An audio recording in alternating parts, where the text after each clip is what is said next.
மீட்பராகிய இயேசு கிறிஸ்துவின் இனிய நாமத்தில் இந்த நாளிலும் இணைந்திருக்கிற ஒவ்வொருவரையும் நான் வாழ்த்துவதில் நான் மிக்க மகிழ்ச்சி அடைகிறேன். இன்றைய நாளிலும் 13ஆம் தேதி மே மாதம் 2026ஆம் ஆண்டு புதன்கிழமை காலை வேளையிலும் ஆண்டவர் நமக்கு கொடுக்கிற ஒரு அருமையான ஒரு வாக்குத்தத்தம். ஏசாயாவின் தீர்க்க தரிசன புஸ்தகம் 11ஆம் அதிகாரம் 1வது வசனம் சொல்லுகிறது, ஈசா என்னும் அடிமரத்திலே இருந்து ஒரு துளிர் தோன்றி அவன் வேர்களில் இருந்து ஒரு கிளை எழும்பி சொலிக்கும் என்று இந்த வார்த்தை இந்த நாட்களிலே சொல்லுகிறதை பார்க்கிறோம். ஆண்டவராய் இயேசு கிறிஸ்துடைய பிறப்பை குறித்தும் ஆண்டவராய் இயேசு கிறிஸ்துடைய காரியத்தை குறித்தும் இந்த வார்த்தை இந்த நாட்களிலே தீர்க்கதரிசியாகிய ஏசாயா இப்படியாக சொல்லுகிறதை பார்க்கிறோம். அங்கே ஆண்டவராய் இயேசு கிறிஸ்து இங்கே தாவீதின் குமாரன் என்று இந்த நாட்களில் அழைக்கப்படுகிறதை பார்க்கிறோம்.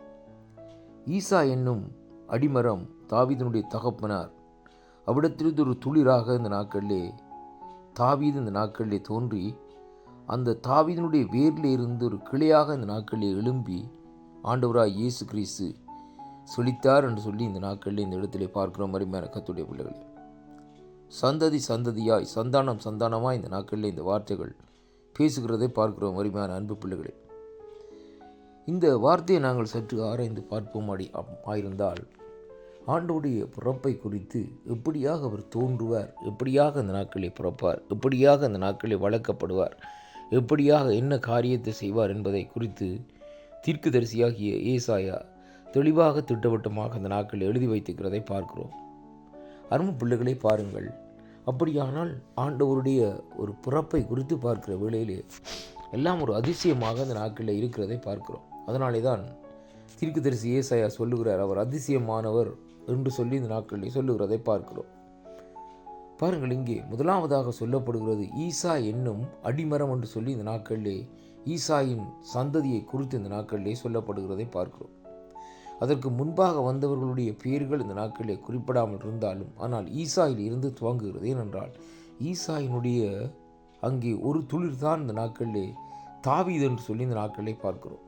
தாவீதை குறித்து வேதம் சொல்லுகிறது, என் இருதயத்துக்கு உகந்தவர் என்று சொல்லி ஆண்டவர் அந்த இடத்திலே தாவீதை இந்த நாட்களிலே நேசிக்கிறதையும் விரும்புகிறதையும் அங்கே காண்கிறோம். அருமையான கர்த்தருடைய பிள்ளைகளே, அது மட்டுமில்லை, சொல்லப்படுகிற வார்த்தை ஒரு துளிர் தோன்றி அவன் வேர்களிலே இருந்து ஒரு கிளை முளைக்கும், கிளை எழும்பி சொலிக்கும் என்று சொல்லி இந்த நாட்களில் சொல்லப்படுகிறது. அப்படியானால் தாவீதினுடைய வேராகிய என் ஆண்டவராகிய இயேசு கிறிஸ்து இந்த நாட்களிலே அங்கே எப்படி என்று சொன்னார், அவர் எழுந்து இந்த பூமியிலே பிறந்து சொலித்தார் என்று சொல்லி இன்றைக்கு நாங்கள் பார்க்கிறோம். அருமையான கர்த்தருடைய பிள்ளைகளே, எல்லைகள் எங்கும் ஆண்டோடைய நாமத்தை சொல்லும்படியாக இந்த நாட்களிலே செழித்து படர்ந்தார் என்று சொல்லி இந்த நாட்களை பார்க்கிறோம். திராட்சை செடி எப்படி படர்கிறதோ அதே மாதிரி உலகம் எங்கிலும் ஆண்டவர் உடல் நாட்களிலே படர்ந்தார் என்று சொல்லி இன்றைக்கு நாங்கள் பார்க்கக்கூடியதாக இருக்கிறது. அருமை பிள்ளைகளே, அப்படியானால் ஆண்டவருடைய தோற்றம் எப்படியாக இருக்கிறது, அவருடைய சந்ததி எப்படியாக இருக்கிறது, சந்ததிகள் எப்படியாக இருக்கிறது, இந்த நாட்களிலே கடைசியாக கொண்டு வந்து அவருடைய சொலிப்பை குறித்து இந்த நாட்களிலே சொல்லப்படுவதை பார்க்கிறோம். இன்றைக்கு நாங்கள் கல்வாரிலே அடிக்கப்பட்ட ஆண்டவரை தான் இந்த நாட்களிலே நாங்கள் நோக்கி பார்க்கிறோம். பார்த்து இந்த நாட்களிலே சில வேளைகளில் நாங்கள் மனதுருகி இந்த நாட்களிலே அங்கே இந்த நாட்களிலே பாருங்கள் அவருடைய சிலுவை பாடுகளை நோக்கி பார்க்கிறோம். ஆனாலும் ஆண்டவருடைய செழிப்பை இந்த நாட்களிலே நாங்கள் நோக்கி பார்ப்பதில்லை. என் ஆண்டவராகிய இயேசு கிறிஸ்து பூமி எங்கும் இந்த நாட்களிலே பாருங்கள் ஒரு கொடி எப்படியாக படர்கிறதோ அதே விதமாக படர்ந்து சொலிச்சு இந்த நாட்களில் இருக்கிறதை பார்க்கிறோம்.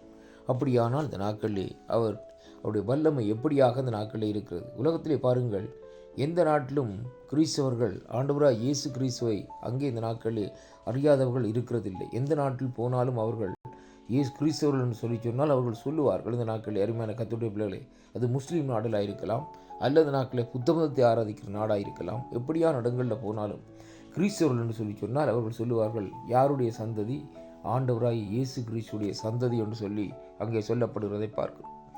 அதனாலே அன்பு பிள்ளைகளே, ஆண்டவர் எப்படியாக அந்த நாட்களில் செழித்திருக்கிறாரோ அதேபோல் அவராலே உருவாக்கப்பட்ட நாங்களும் செழித்து இந்த ராஜ்யத்தின் சுவிசேஷத்தை கடைசி பரியந்தம் இந்த நாட்களிலே சொல்லுவோம். ஏனென்றால் ஆண்டோடைய வருகை சமீபமாயிருக்கிறபடினால் சுவிசேஷம் அறிவிக்கப்பட வேண்டுவது தேவனுடைய சித்தமும் தேவனுடைய திட்டமுமாயிருக்கிறது.